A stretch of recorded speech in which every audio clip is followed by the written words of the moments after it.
Starting with the graduating class of 2027, Connecticut high schoolers can earn a brand new honor stamped right onto their diploma, one built around civics, not traditional academics. It's called the Connecticut State Seal of Civics Education and Engagement, created under Sections 20 and 21 of Public Act 26-1. If PA 26-1 sounds familiar, that's because we've covered it before. It's the same emergency-certified bill that touched everything from election tabulators to school construction. This particular piece has its own story. It actually started as a standalone bill back in 2025, House Bill 7009, which didn't pass that session.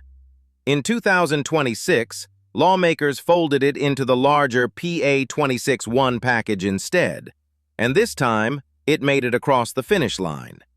Governor Ned Lamont signed it on March 3, 2026. The timing wasn't an accident. 2026 marks the 250th anniversary of the United States, and Connecticut's America 250 Commission had been calling for renewed civic engagement around that milestone. So what does the seal actually require?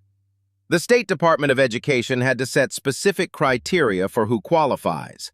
First, a student has to complete a history or social science course for at least 2 school years, including one course specifically on U.S. government or civics. Second, a student has to participate in at least one civic engagement project.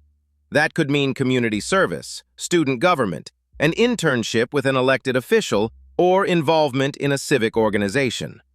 Third, a student has to demonstrate real proficiency in civics knowledge through a standardized assessment or a portfolio of work like essays, projects, or presentations. Meet all three, and a local or regional board of education may affix the seal directly onto that student's diploma. The student's transcript has to note the achievement too, so it follows them beyond just the diploma itself. One detail worth noting. Originally, this seal was proposed for the graduating class of 2026, just one school year out from when it passed. The State Department of Education itself asked lawmakers to push that back to the class of 2027 instead, giving schools more realistic time to build the criteria and process locally.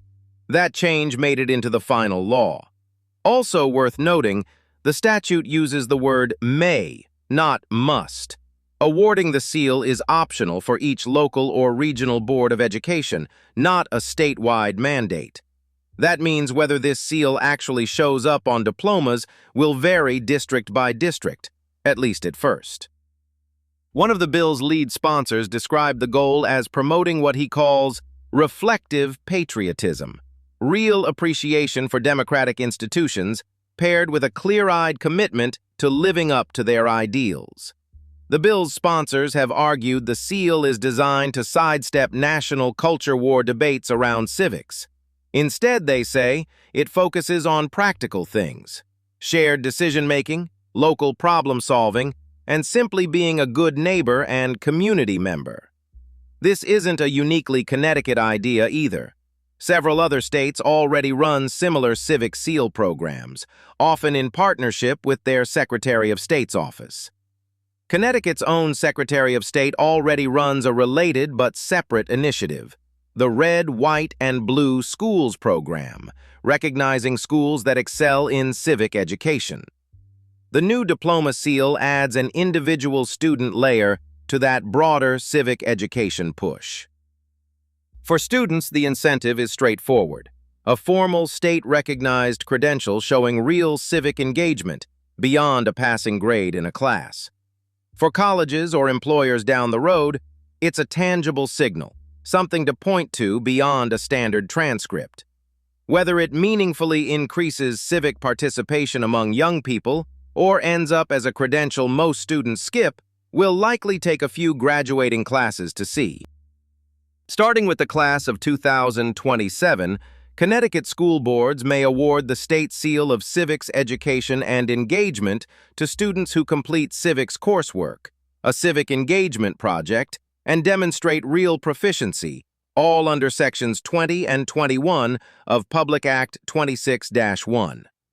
Do you think a civic seal like this actually encourages more student engagement, or is it more symbolic than substantive? Let us know what you think.